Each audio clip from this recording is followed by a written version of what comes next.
chocolate marshmallow pumpkin pie. I'm gonna make some chocolate ganache. I've got some cream that's been simmering away, and I broke up some chocolate pieces. Okay, this is about halfway mixed together, so it's a good time to add just a little bit of vanilla. Okay, this ganache looks beautiful. It's nice and smooth. So I'm gonna pour this all over the top of this pumpkin pie. It just instantly transforms it. I love the combination of pumpkin and chocolate too. I don't do that very often.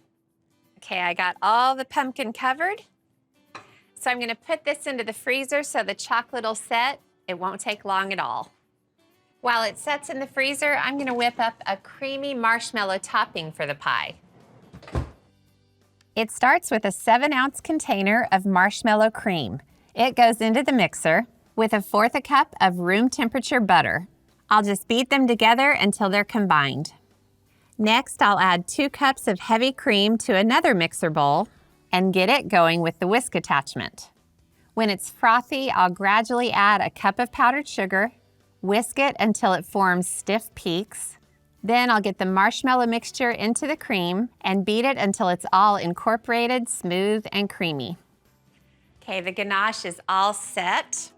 I'm gonna put the pie right into a ceramic pie dish. I'm gonna get this glorious, creamy marshmallow topping right on the pie. Now, I thought about sprinkling nuts or chocolate candies over the top, but then I remembered these fall lollipops, all different colors, and I thought, how pretty will these be? So I am just gonna stick them all over the pie. No particular order. I love the colors, they're so gorgeous. I married a chocoholic, and to keep the love fires burning today, I am gonna make my husband Lad chocolate cobbler. It's a classic old recipe. It is out of this world incredible. And I started with sugar and unsweetened cocoa powder, and I'm adding some self-rising flour. Now I'll stir the dry ingredients together, and then some buttermilk and vanilla. Now I'll stir just for a sec. Okay, that's mixed together. So I have an important thing to grab out of the oven. Oh my.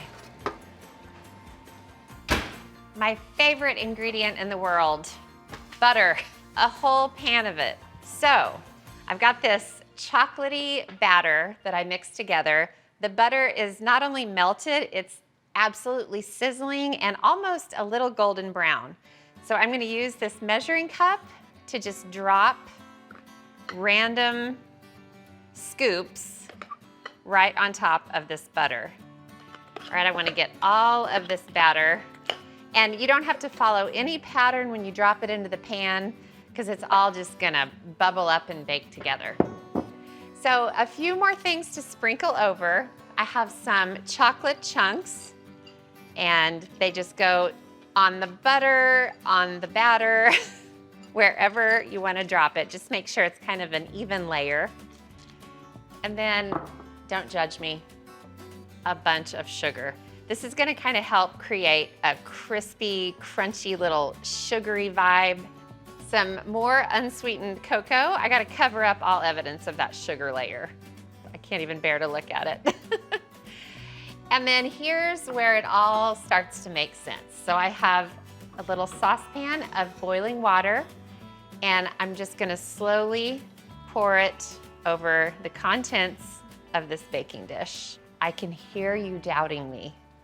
I can hear your skepticism through the TV. You have to trust me on this. This dessert, I don't know how it works. I don't know the science behind it, the chemistry behind it. I just know that I am 100% behind it. Now here's the important part. You don't even want to stir it because it'll totally mess up the texture of the baked dessert. So this is going to go into the oven for 40 minutes at 350 degrees, and then I'll show you what we've got.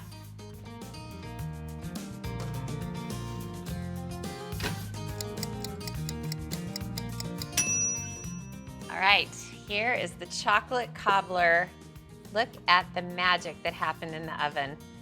Now I'm gonna take this down to our house, meet Lad, and we'll show you together what this dessert is all about.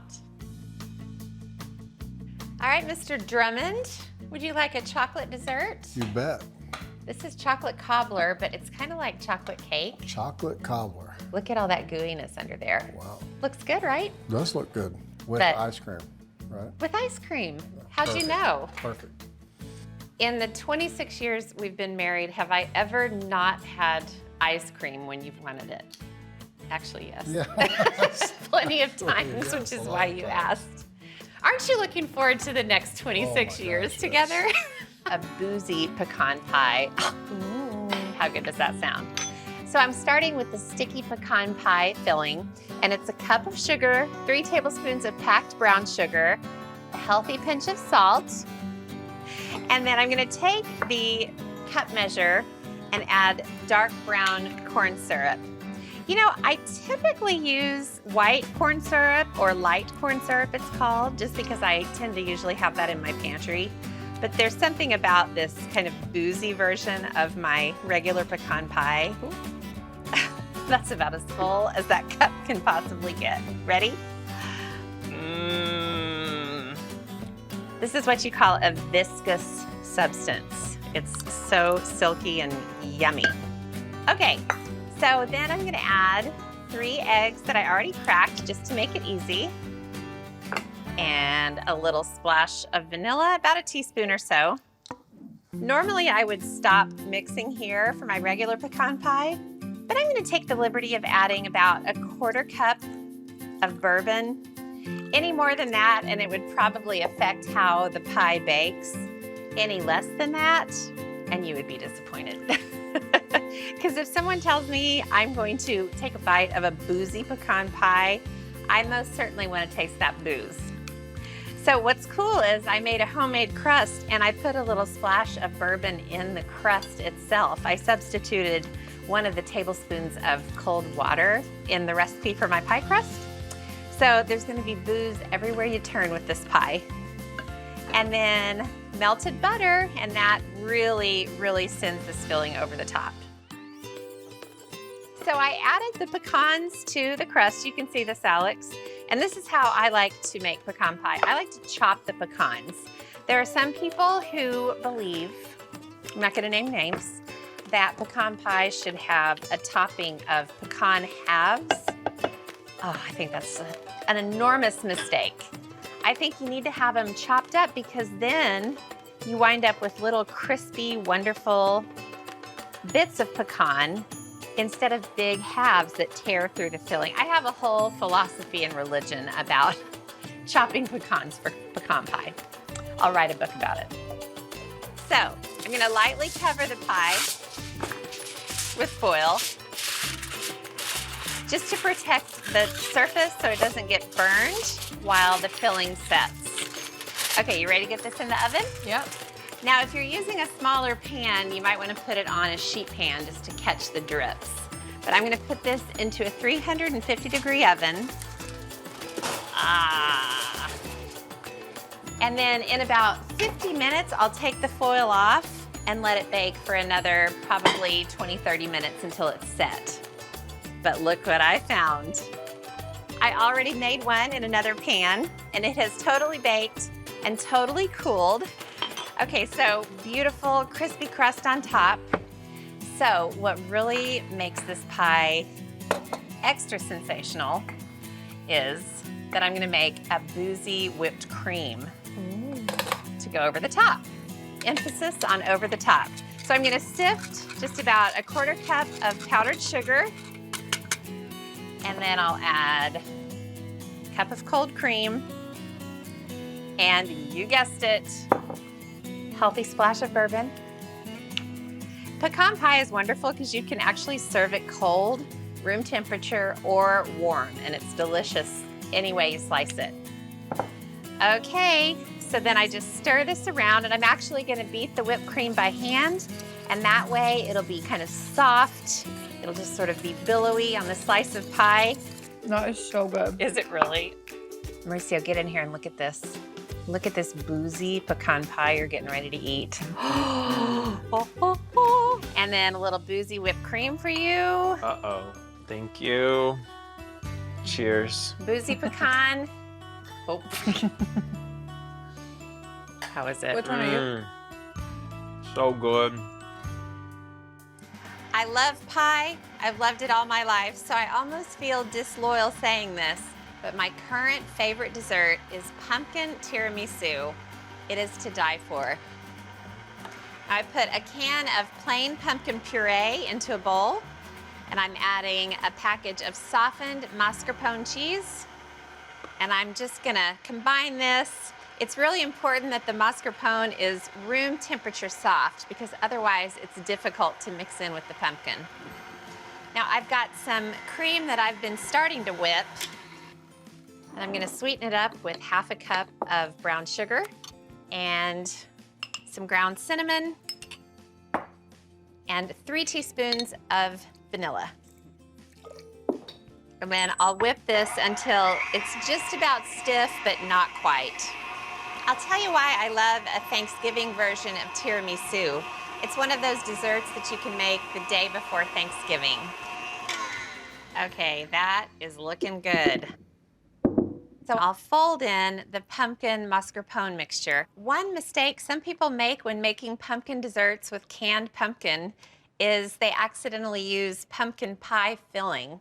If you use the pumpkin pie filling, sometimes you wind up with a dessert that's too sweet. I know that people make that mistake because I was once one of those people. Now the next thing I'm going to fold into this is a luscious custard. I made it earlier and it's been chilling in the fridge. So while I mix it in, let me tell you how to whip this up. I added 1/4 cup of sugar to 5 egg yolks, whisked them, put the bowl over a pan of simmering water, then gradually whisked in 1/2 cup of bourbon, cooked it for about 5 minutes, took it off the heat, then covered and chilled it. This custard smells so good because of that bourbon. Okay, this is where you really want to be gentle with your folding. You never want to just stir it and beat it up. Ooh, I definitely want to lick this spatula. But first, I'm going to cover the bowl with plastic wrap and get this in the fridge. All right. See you in an hour.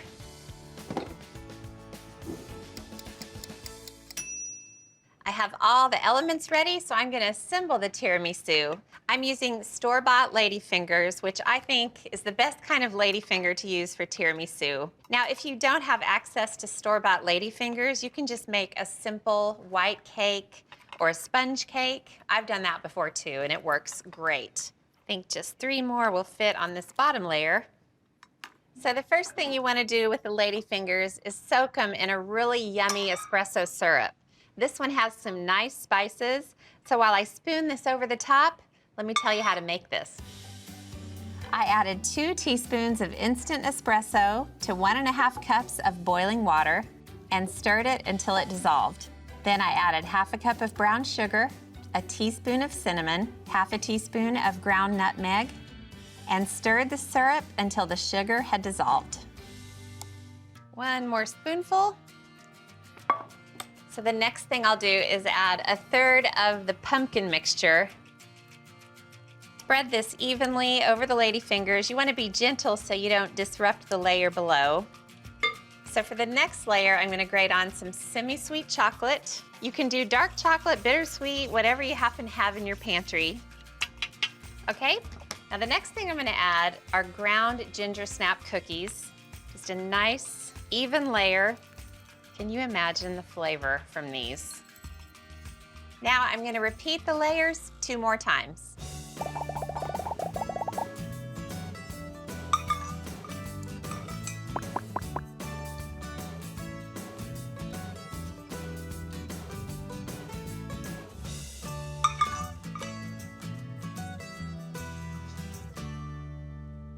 There it is, Carson. Pumpkin tiramisu. Definitely my favorite Thanksgiving dessert. Now, I'm gonna make Chuck an apple crisp. He has a serious sweet tooth, and apple crisp is one of his all-time favorite desserts, and it's really easy to make. I've got a buttered 9 by 13 inch dish, and I'm just adding a whole bunch of apple slices. This looks like a ton, but trust me, they shrink up in the oven to almost nothing, so you've got to start with a big pile. I'm gonna make a mixture to sprinkle over the apples. It's a cup of sugar and half a teaspoon of cinnamon, along with a pinch of salt. And I'll stir this together. Now, because this is gonna be sprinkled over the apples, I'll just add a tablespoon of flour, and that will help thicken the apple mixture as it bakes in the oven. Okay, and then sprinkle this over the apples. Okay, now on top of that mixture, I'm gonna sprinkle just about a cup of water, and I'm sprinkling it just so it kind of goes over all of the cinnamon sugar mixture. And that's also gonna help the apples get nice and thick and saucy in the oven. Okay, now I'm gonna make the crisp topping for the apple crisp. And it also has flour, quite a bit, about a cup, and a cup of brown sugar. Very easy to remember, this crisp topping. And a cup of quick oats. Needs another pinch of salt. And then I'll add a 1/4 teaspoon each of baking powder and baking soda. Okay, I'm stirring this around. Make sure everything is totally mixed together.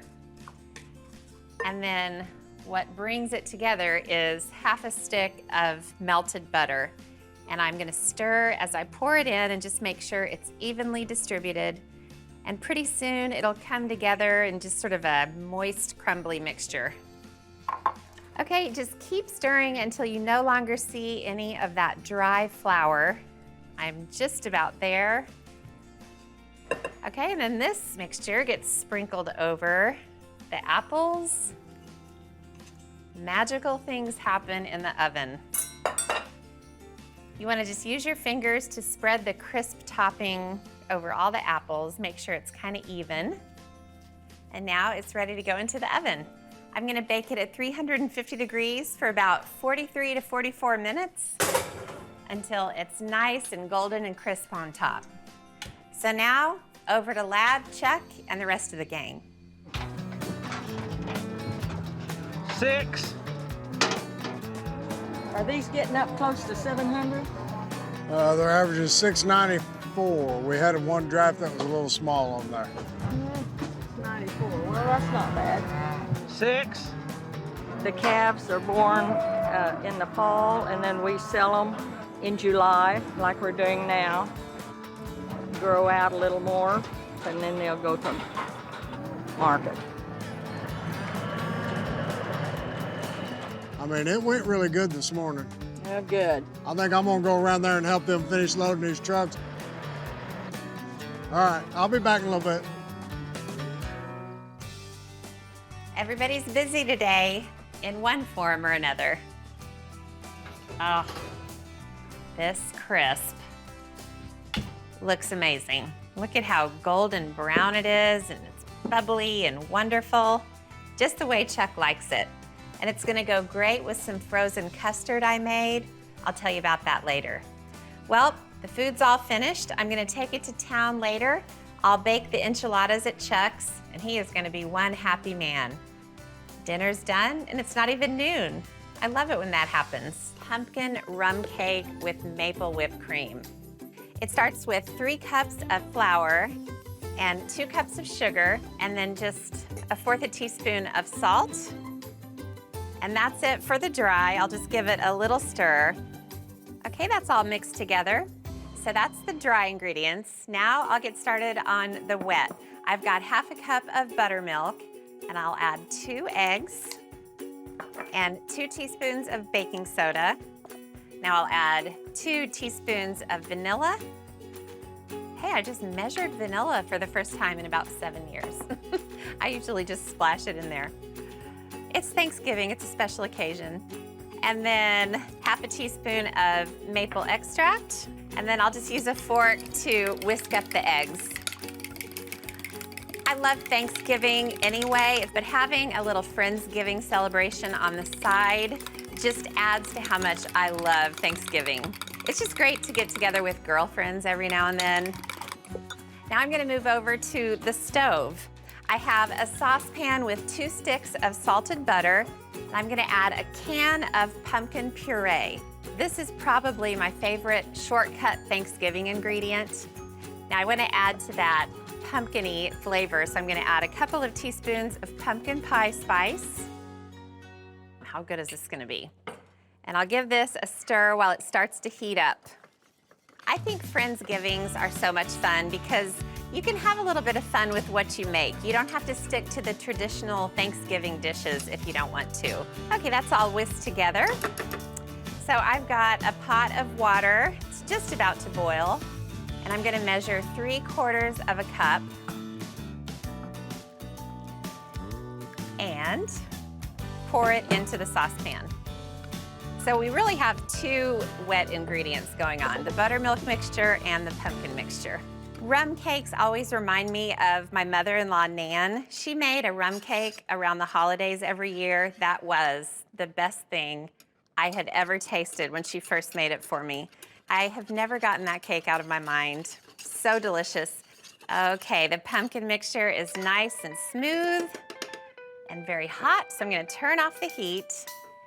And I'll put all of this together to make the cake batter. The first thing I like to do is pour in the pumpkin mixture. So I'll grab the buttermilk mixture. You just want to keep folding until you no longer see any hint of the flour. Now I've got a regular bundt pan and I greased and floured it just to make sure that the cake doesn't stick. All right, so now that the batter's in the pan, the action moves to the oven. Baking first. The cake goes into a 350-degree oven for 45 minutes. Then I'll check that it's done by inserting a skewer in the center. Yep, that's good. Then I'll take it out and cool it on the counter in the pan. If you think this pumpkin cake looks good now, just wait till you see it when it's doused in a delicious rum syrup. That's what I'm gonna make now. I've got 2 sticks of salted butter and I just melted them. And I'm adding a cup of sugar, and I'll add just a couple of tablespoons of water. The rum comes later. First, I'm gonna make the syrup, which is really easy to make. I'll stir this around. Okay, now I'm gonna raise the heat, and this needs to cook for about 3 minutes to thicken, so I'll see you on the other side. Okay, the syrup has been boiling away. So I'm turning the heat off before I add the most important ingredient, a whole cup of rum. This is actually spiced rum, and you want to pour it in slowly so that syrup mixture doesn't get too angry. You don't want to add the rum before the syrup cooks because a lot of that goodness would cook off, and you really want to have this pack a real rum punch. And then just a teaspoon of vanilla. All right, the rum syrup is ready. So now I'll get the cake ready. First thing I'll do is turn the cake out onto a rack. And I hope it came out. Ooh, it sounds promising. Get the rack down and take a look.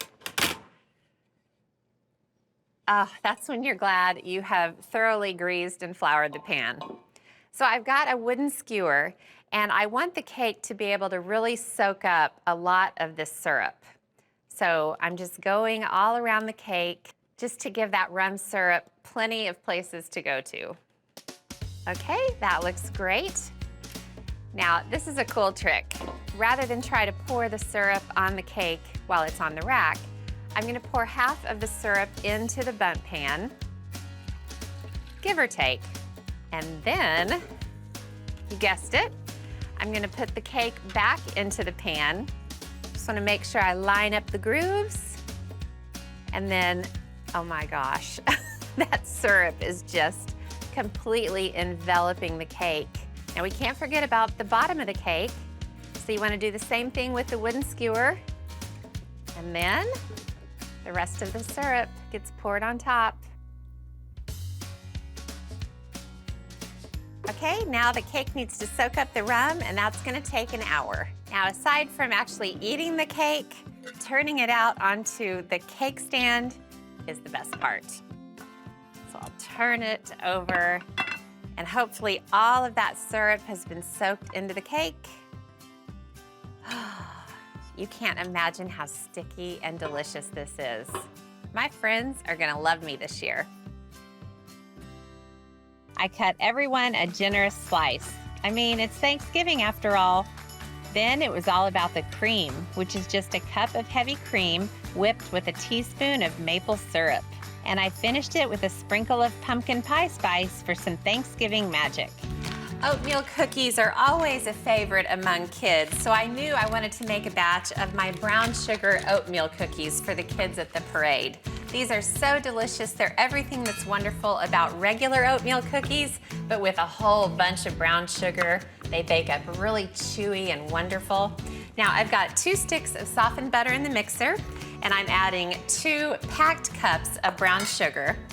And I'll just turn on the mixer and let it start to mix together. Now I'll whip up the dry ingredients, and that just starts with 1.5 cups of flour. Just even it off with my finger. This is a really easy recipe. All right, a teaspoon of salt and 1/2 teaspoon of baking soda. And then I'll just stir this together so it'll be all ready. All right, that's all mixed together. It'll be ready when I need it. So now I'll crack in a couple of eggs. The sugar and butter are all mixed together. I use dark brown sugar for these cookies. You can also use light brown. Either one is delicious, but I love that dark color of dark brown sugar. And then 2 teaspoons of vanilla. 1, 2. And now with the mixer going, I'll just add the dry ingredients in a couple of batches. Let it mix really gradually. How did anybody make cookies before mixers? It makes it so easy. You just turn it on, add the stuff, and you don't have to expend any energy at all. I love recipes like that. Okay, and now for the oats. 3 cups of just regular old-fashioned oats. Just sprinkle them in. I love these unusual measuring cup sizes. This is 1.5 cups. It makes it so handy. I used a 2-cup measure for the brown sugar. Okay, this goes right in. Now, a lot of oatmeal cookie recipes have nuts in them, but because I'm unsure about allergies with the kids, it's safer to leave them out. A little bit more. All right, now I'll just grab my scoop and get the dough onto the baking sheets. All right, I got 24 good-sized cookies out of this dough. Now I'm gonna put the cookies into a 350-degree oven. They're gonna bake for about 12 minutes or so until they're nice and dark and chewy. When the cookies were all done, I just took them out of the oven, let them cool on the baking sheets, then I packed them into a container so they'd be all ready for the picnic. For dessert, I'm making a batch of salted caramel cheesecake squares. Of course, I have to start with dessert. It's the best part. I'm starting by making the crust. It's just a regular graham cracker crust, really tasty. I put in 2 sleeves of graham crackers, and I will add some pecans to give it a nice nutty flavor. And the lid goes on, and I'll pulse them just to break them up. To moisten up the crumbs, I've got a little melted butter, and I'll pulse it while it goes in. And for extra yumminess, a little splash of vanilla. Pulse it all in. Now this goes into a buttered pan. I lined it with foil just to make it easy for the squares to come out when they're done. I like a generous crust with my cheesecake, and this is exactly that. It's gonna be nice and thick. I wanna firm it into the bottom of the pan. The crust looks great, it's all packed in there. So now I'll start on the cheesecake filling. I have 3 blocks of cream cheese. It's been softening. And I'll add 1.5 cups of sugar and let this start mixing together. This is looking great. Now I have 4 eggs that I cracked into a pitcher, and I'll drop them in one at a time just to give each egg a chance to mix in. Okay, that's looking great. Now a splash of vanilla. And the last thing, and I'll just add it while the mixer is going, half a cup of sour cream. This is a fantastic cheesecake recipe. I use it all the time. I'll turn up the mixer just to get it nice and smooth for a few seconds. That looks perfect. Can't promise I'm not gonna lick the bowl. It just looks too good. Get it all smoothed out into the corners. Look at this luscious mixture. The cheesecake goes into a 350-degree oven for about 45 to 50 minutes. And after that time, I'll turn off the oven and open the door for another 10 minutes. And after that, it goes into the fridge. All right, the cheesecake is baked and cooled. It looks amazing. And now it's time to pour on the caramel topping. I poured a can of sweetened condensed milk into a pan. This is the secret to foolproof caramel. Then added dark brown sugar, salted butter, some dark corn syrup, a little vanilla extract, and stirred the mixture until the butter had melted, the sugar had dissolved, and the whole thing had come to a boil. Then I attached a candy thermometer and boiled the caramel, stirring constantly until it reached 225 degrees. Then the heat went off. I let the sauce cool for about 5 minutes, and now I'll pour it all over the surface of the cheesecake. Oh boy, how good does this look? Now the pan goes back into the fridge, and then before I go to the building, I'll cut the cheesecake into squares and I'll sprinkle them with salt. Let me tell you about those pumpkin cinnamon rolls. They are amazing. First, I made the dough. I just put some milk in a saucepan with vegetable oil and sugar. Then I stirred it together and heated it up until it was really hot but not quite boiling. Then I removed the pan from the heat and let it cool a bit. Then I sprinkled on some active dry yeast and let it sit for about 5 minutes.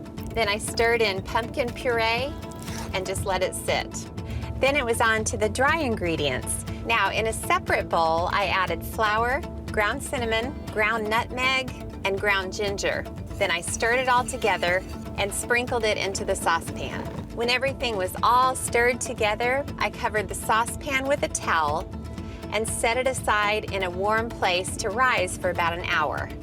And when it was all risen, it was time to move on to stage 2.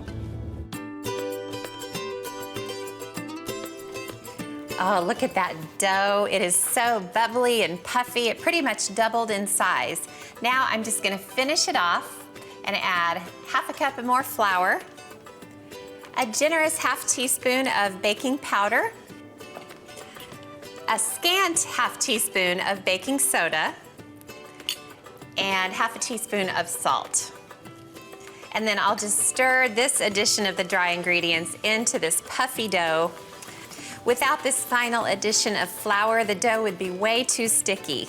So it's nice to give it a chance to rise and then finish it off with just a little more flour. Okay, I've got it pressed into a rough rectangle shape. I'll give it one more sprinkle of flour, and then I'll use the rolling pin to roll it into a nice big rectangle. Now I have a stick of melted butter, and I'll just drizzle it all over the dough. It's all covered in melted butter. So now I need to sprinkle on the sugar and spice. And boy, is it nice. It's just white sugar, brown sugar, cinnamon, nutmeg, and ground ginger all mixed together. Okay, now this just gets sprinkled all over the butter. I want to do it in a nice, even coating. Okay, now I have a whole bunch of finely chopped pecans, and I'll just sprinkle those all over. Okay, so now it's just about rolling them up. I use a bit of a typewriter motion, going back and forth with my fingers, rolling the dough toward me tightly so it's nice and neat. The seam gets pinched closed, and the trick is to turn the roll over so the seam is facing down. Then it gets cut into half-inch slices, which go into buttered pans. This amount of dough makes 3 pans, 2 for Pastor Ken and 1 for my family. Then after the rolls have risen for about 20 minutes, it's time to bake them. They go into a 375-degree oven for 15 to 18 minutes. While the rolls finish baking, I'm gonna make a delicious frosting to go over the top. Now it starts with 8 ounces of cream cheese. Now along with the cream cheese, it's powdered sugar, whole milk, melted butter, a pinch of salt, and it all gets beaten together until it's nice and smooth. I always like to ice cinnamon rolls right when they come out of the oven. When they're nice and warm, they just suck up all that beautiful, beautiful icing. I'll get a big blob right in the middle of each one. Oh, that was a mighty big blob right there. It does look like a lot of icing, but as the rolls sit, it's gonna settle down into the crevices. Oh, man. Now I'll just grab some of the chopped pecans and sprinkle them all over the frosting. All right, that's 1 pan for my family, 2 for Pastor Ken. I predict he is gonna love these. Todd loves sweets, and this is one seriously sweet pie. He also loves chocolate, peanut butter, so this pie covers all the bases. I also love this pie for all of the aforementioned reasons, but I also love it because it begins with a chocolate cookie crust. I'm gonna melt 4 tablespoons of butter in the saucepan and then grind up the cookies. I have exactly 25 chocolate sandwich cookies. Now, I'm just gonna pulse these up. Don't worry about the creamy filling because it just totally disappears and becomes part of the crumbs. Now, the butter is melted. I'll just drizzle it in. Butter and chocolate cookies. Life doesn't get any better than that. And then I'll just give it a couple of pulses just to moisten up the crumbs. And that is it. Very, very uncomplicated. That's one of the things I love about this pie. Now I will make a big mess as I pour the crumbs into the pie pan. And then the easiest way to get it in is just use your hands, start pressing the center. You want the crust to be pretty packed in there so then later when you slice the pie, the crust will stay together. Another thing I love about this crust is that it's a refrigerator pie and it doesn't have to bake. I'm just gonna stick the crust in a 350-degree oven for about 5 or 7 minutes just to get it set. The filling begins with a cup of creamy peanut butter.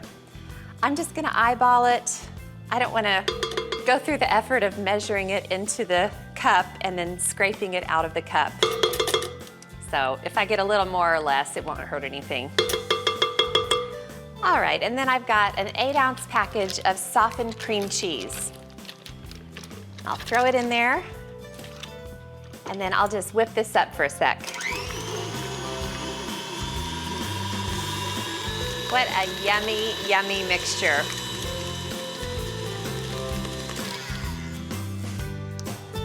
Now to this mixture, I'll add 1 1/4 cups of powdered sugar. And the final ingredient, avert your eyes, frozen non-dairy whipped topping. I've been thawing it so it's nice and soft. Of course, you can use regular whipped cream, but it just won't come out with the same consistency as this stuff.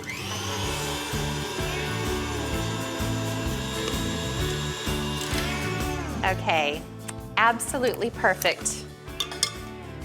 All right, now I'm just gonna put this into the cooled crust.